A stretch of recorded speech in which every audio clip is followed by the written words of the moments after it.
నేను చంపడం కాదయ్యా. ఒక రాత్రి అంతా కుర్రాడు గదిలో గడిపొచ్చిందని తెలిస్తే ఆ ప్రెసిడెంట్ దీన్ని నరికి పాగులు పెడతాడయ్యా. రాజ్యం ఎందుకు చేసావు ఈ పని నువ్వు? ప్రెసిడెంట్ గారు అబ్బాయి నన్ను పెళ్లి చేసుకుంటానన్నాడయ్యా. చేసుకుంటానన్నాడు. ఏమయ్యో దీనికి ప్రేమ పిచ్చి బాగా ముదిరిపోయిందయ్యా. ఆ కుర్రాడు దీనికి ఏదో వస్తువులు కూడా కొనిచ్చాడయ్యా. చూపిస్తానుండు. ఇగో చూడు చూడవయ్యా ఇద్దరింద్రు. ఎక్కడికెళ్తావే? పట్టుకోవద్దని పట్టుకో. ప్రాణం తీస్తాను జాగ్రత్త.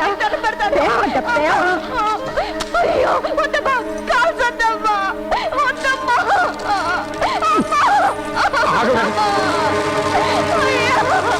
నీ ప్రేమ కూడా దీనిలాగే బూడిదైపోవాలి. ఏమయ్యా దీనికి నా తమ్ముడికి ఇయ్యాల మూతలెట్టించు. పెళ్ళయ్యేదాకా ఇది గడప దాటకుండా నేను చూసుకుంటాను.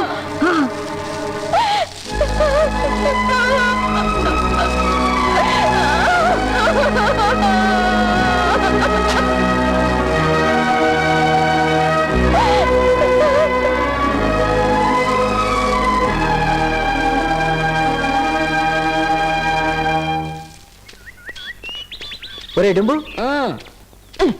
రాజ్యం ఎక్కడరా? రాజ్యానికి వాళ్ళ మాతో పెళ్ళి అంటే అందుకే ఇంట్లో నుంచి బయటికి రాదు.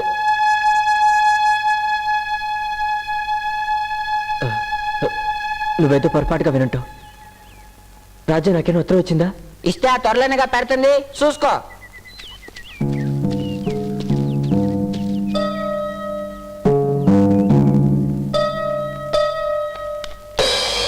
ఎట్టా ఉంది? బాగుందా? కంగారు పడకు. ఆ ఫోటో మీ నాన్నకు చూపించానంటే నిన్ను పట్టణానికి ఆ పిల్లను శ్మశానానికి పంపించేస్తాడు అంతే. చెప్పాలని నాకు లేదు, కాకపోతే నాకు నోటి దొరద ఎక్కువ. నేను వాక్కుండా ఉండాలంటే 25 ఏళ్ళు కొట్టించండి. ఇవ్వకపోతే ఆ ఫోటో మీ నాన్నకు చూపిస్తాను. మా సొమ్ము తింటూ నన్నే పిలుస్తావా? నిన్ను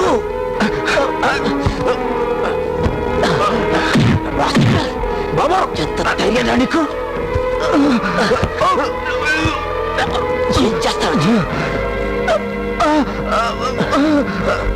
ఎవడు ముందు కొట్టాను నేను అడగను.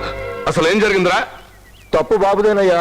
అదే నిజమైతే నాతో చెప్పాలరా, అంతేగాని నా కొడుకు మీద కలబడతావా? చిన్నబాబు ఏం చేశాడో తెలిస్తే మీరట్ట అండ్రు ద్వారా. ఏం చేశాడు? ఆ పోస కొట్టి నాగేగాడి కూతురు లోబాడుతున్నాడు. తప్పు బాబు అంటే నన్ను తన్నాడు బాబు.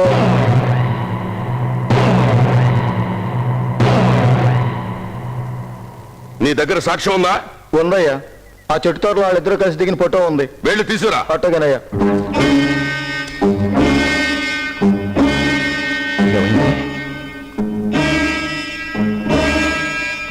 ఇక్కడే ఉండాలి. ఎరా లేదా?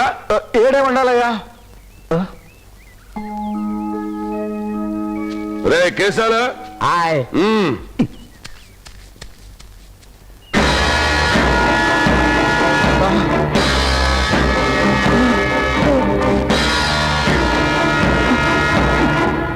అనవసరంగా నా కొడుకు మీద నేను వేసినందుకు నిన్ను వదిలేశాను అనుకో, రేపటి నుంచి ప్రతి నా కొడుకు ఏదో పేల్తానే ఉంటాడు. ఇంకెవ్వడో నిందేయకుండా ఉండాలంటే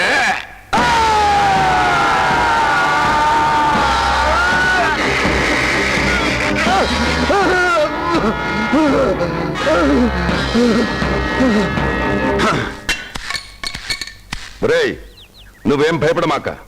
నీ మీద ఎవరేం చెప్పినా నేను నమ్మను.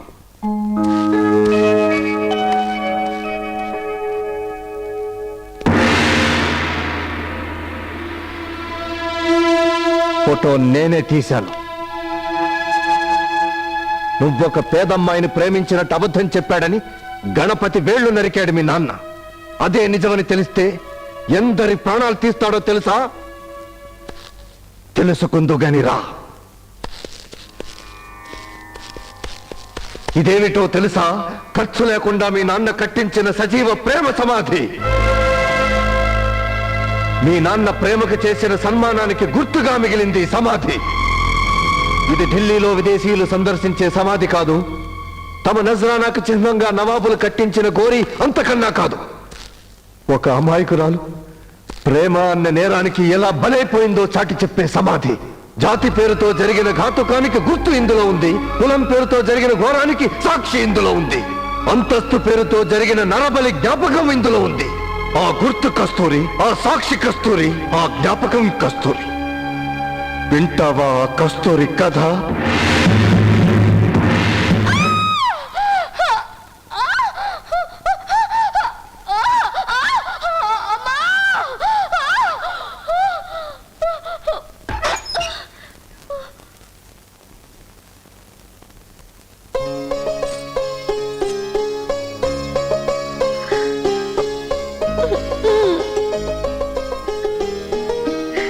ముక్కు గుట్టించుకోవడానికే ఇంత రాద్ధాంతం చేసిందంటే రేపు పెళ్ళై బిడ్డల్ని కంటే మనల్ని నిద్రపోనిస్తుందా? సర్లేవే. నీకేమన్నా బుద్ధి ఉందా లేదా? పెద్దనాన్న పెద్దమ్మ ఉండగా నాకు ముక్కుతావా? వెళ్ళి వాళ్ళ ఆశీస్సులు తీసుకో. వెళ్ళు.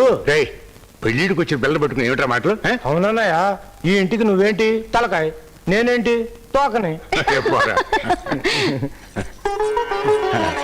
చిరంజీవి చిరంజీవి, నా బంగారు తల్లి లక్ష్మీదేవిలా ఉన్నావమ్మా. ఆ మాట అనకన్నయ్య, వెళ్ళి ఎనపెట్లో కూర్చుంటుంది. ఎందుకమ్మా? పెదనాన్న కాళ్ళకు మొక్కితే ముక్కోటి దేవతలకి మొక్కినట్టే. అన్నయ్య, గుడికి వేళైంది. శ్రీరామ రామ రామేతి రమే రామే మనోరమే సహస్రనామ తత్తుల్యం రామనామ వరాననే శ్రీరాఘవం దశరథాత్మజమప్రమేయం సీతాపతిం రఘుకులాన్వయరత్నదీపం కథయంతి యథాఖ్యయా తస్య దాశరథేః పాదౌ శిరసా ధారయామ్యహం. ఈ శ్లోకం నువ్వెప్పుడు నేర్చుకున్నావురా శ్రీహరి? 16 ఏళ్లుగా ఈ గుడిని నమ్ముకుని బతుకుతున్నాను. ఆ మాత్రం నోటికి రాదేంటండి? వస్తే మాత్రం ఇప్పుడు ఆ శ్లోకం పడతావేమిట్రా? నాకు తెలియక అడుగుతానండి. తమరికేమో భోజనానికి రోజుకో కూర కావాలి, దేవుడికి మాత్రం ప్రతిరోజు పూజకి అదే శ్లోకం చదువుతుంటే ఎలాగండి? అందుకే ఆ శ్లోకం చదివాను. 16 సంవత్సరాల క్రితం వాడిని ఇక్కడ సేవకుడుగా నియమించినందుకు ఈ ఆలయ ధర్మకర్తగా నేను గర్వపడుతున్నాను పూజారి గారు. అమ్మాయి గారేరప్ప?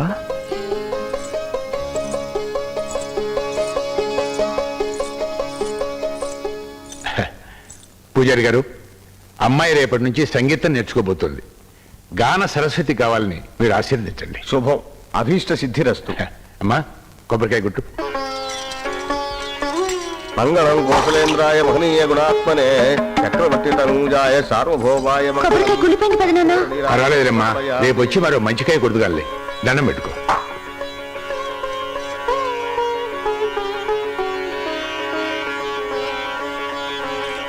ఆగండి ఆగండి ఆగండి ఆగండి. అయిన వాళ్ళ దిష్టి, కాని వాళ్ళ దిష్టి, పిశాచాల దిష్టి, పెద్దయ్య దిష్టి, చిన్నయ్య దిష్టి, నా దిష్టి, ఎవరి దిష్టి తగలకుండా అమ్మాయి గారు చల్లగా 100 ఏళ్లు బతకాలి. రే ఏమిటా ఇది? అమ్మాయి గారు కొట్టిన కొబ్బరికాయ పాడైపోయిందని బాధపడ్డారు కదండి. ఆ. దిష్టి తగిలిందేమోనని భయపడ్డాను, తీసేశాను. సారీ గామా ఏదమ్మా పాడు.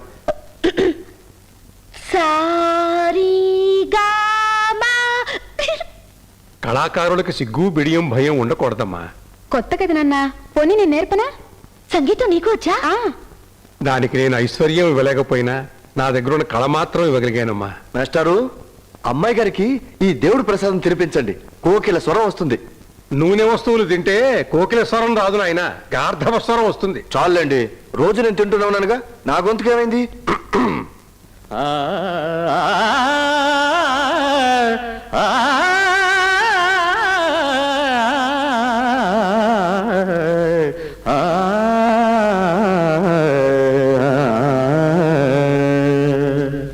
పిచ్చిగా కోనేట్లో కుడి రాగాలు తీయడం కాదు, ఘంటసాలా పాడాలి. ఆయన ఇప్పుడు లేరు కదండి. నేనున్నానుగా. ఆయన ఘంటసాల, నేను కంఠసాల. పోయి ఆ ప్రసాదం ఏదో అయ్యగారికి పెట్టు. చూడమ్మా, అక్షర జ్ఞానం లేని అజ్ఞాని వాడితో నీకేమిటి? ఇక్కడ మనసు లగ్నం చెయ్యి.